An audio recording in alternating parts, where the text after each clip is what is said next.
Welcome to This Explainer. Today, we're unpacking a pretty massive paradox. What if manifesting literally everything you want actually requires letting go of that frantic hustle you've always been taught to worship? I mean, society is constantly screaming at us to just burn out in pursuit of our goals, right? But the ancient Stoics? They had a totally different secret. Just think about water for a second. It doesn't furiously fight the rocks in its path. It gracefully flows around them, over them, through them.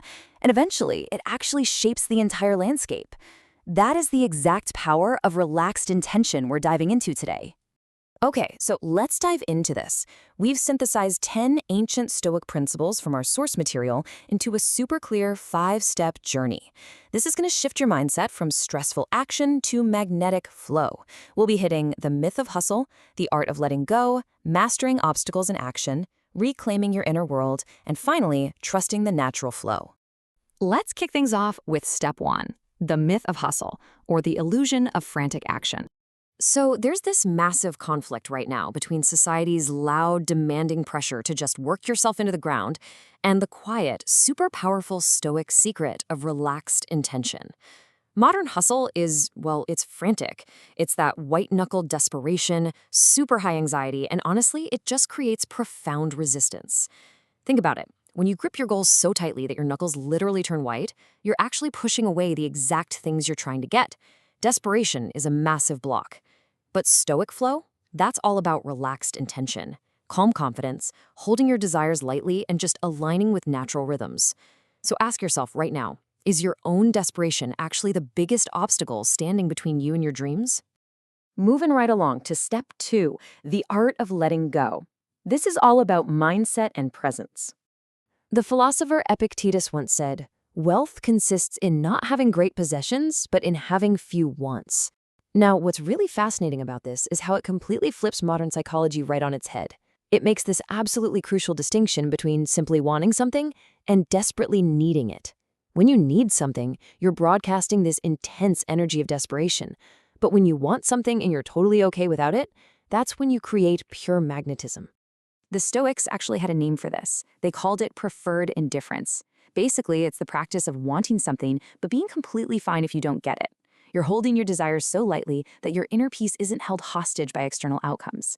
Our source uses this really beautiful metaphor. Imagine holding a desire as lightly as a butterfly resting right on your open palm. You know, you absolutely want beautiful things to happen, but you don't define your entire worth by whether they show up on your exact timeline.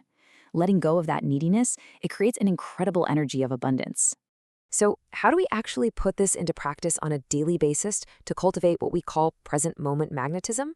Well, it's pretty simple. Step 1, just notice when your mind wanders off to the past or the future. Step 2, bring yourself right back to your breathing, just to anchor yourself. And step 3, pick out 3 things you can see, hear, or feel right in this exact moment. Remember, opportunities don't exist in tomorrow. They exist in the awareness you bring to right now. So we've got to stop living in the waiting room of our own lives. Which brings us to section 3, mastering obstacles in action. Let's talk about handling the external world. Now that we're a bit more grounded in the present, we really have to talk about the external world. Because, let's face it, obstacles in life aren't just a possibility, they are an absolute guarantee. But how we relate to that resistance, that's entirely our choice. The Roman Emperor Marcus Aurelius famously wrote, "The impediment to action advances action. What stands in the way becomes the way." Our source has this incredibly evocative metaphor for this idea of accepted resistance. Just consider the oyster. Getting a grain of sand stuck inside is irritating, right?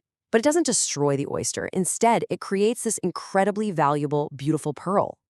Your obstacles aren't punishments. They are literal invitations to grow into the exact person who can actually handle the success you're looking for. So how do we actually act when we're staring down these obstacles? Well, desperate action is all about forcing outcomes, reacting with a ton of anxiety, and basically viewing any kind of delay as a punishment. It's that forced busy work that literally just exhausts us. But strategic non-action, now that is where patience becomes your true power. It's trusting your intuition on when it's time to just wait. Think of a master chess player. They don't move pieces around just to look busy, right? They wait for the perfect opportunity. Sometimes taking a step back and just trusting the universe to do its thing is the absolute most effective action you can possibly take. Let's move on to section 4 and see how this builds into reclaiming your inner world. Time to master the internal. This brings us to this really core concept of inner authority. It reveals that true manifestation power comes entirely from within us, not from sitting around waiting for external validation. This means taking your power back by realizing that your peace, your joy, and your sense of abundance, those are internal decisions. They are not conditions dictated by what's going on around you. Look, every single time you say to yourself, I can't be happy until my bank account hits a certain number, or you let someone else's opinion completely ruin your mood, you're basically handing over the keys to your life and turning yourself into an exhausted puppet. Reclaiming that inner authority is what makes you a genuinely powerful attractor. So the crucial point mapped out here really comes down to a stark difference in your energy states. When you're operating from a state of scarcity or lack, your emotional approach usually involves suppressing or just totally drowning in your feelings. Your focus gets entirely locked onto what's missing or what's broken, and the result, you literally repel opportunities. But if you shift over to abundance or fullness by practicing emotional sovereignty, which just means feeling your emotions fully without letting them drive the car, your focus naturally shifts to what is actually present and working. And the manifestation result? You naturally start to magnetize joy and peace. And this leads us directly into what we call the philosophy of enough. You see, contentment is actually confidence. It's not complacency. You have to realize that you are already completely whole and totally valuable. Happiness isn't some future destination. It's available right now with exactly what you already have. The most energetically attractive people in the world operate from this exact foundation. They feel genuinely content without needing to frantically grasp for the next big thing. Because ultimately, abundance energy naturally attracts abundant experiences. The second you stop grasping, more just naturally flows to you. All right, step 5, trusting the natural flow. Let's talk about alignment and trust. I really want you to honestly answer this question for yourself right now. How is your current resistance actually serving your highest good? The ancient Stoics deeply believed in this concept called amor fati, the love of fate. Basically, it means deeply accepting that absolutely everything is unfolding exactly as it's meant to. Trusting in divine timing often means realizing that delays aren't denials. Actually, a lot of the time they're protection. Sometimes the entire world just needs to shift a little bit to create the absolutely perfect conditions for whatever you're trying to manifest. So let's summarize this final synthesis of these incredible principles. First step, express deep, genuine gratitude for your current reality. Doing this shifts you instantly from lack into abundance. Second, have the courage to practice authentic expression. Honestly, the universe can't deliver what's meant for you if you're constantly hiding behind a mask. Third, trust in divine timing instead of trying to force your own personal agenda.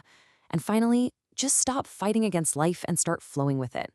True manifestation at the end of the day isn't just about getting what you want, it's about becoming the person you need to be to receive what's actually meant for you. As we wrap up this explainer, I really want to leave you with this incredibly powerful, memorable mantra straight from our source material. I relax, I trust, and I receive. You can use this to really seal your transformation today. By applying these Stoic principles, you are making a conscious, active choice to step completely out of that exhausting current of modern hustle and into a state where miracles just become natural. So I'll leave you with this final thought. What is one frantic, exhausting action you can completely let go of right now, today, to finally allow the universe the space to bring you exactly what you need?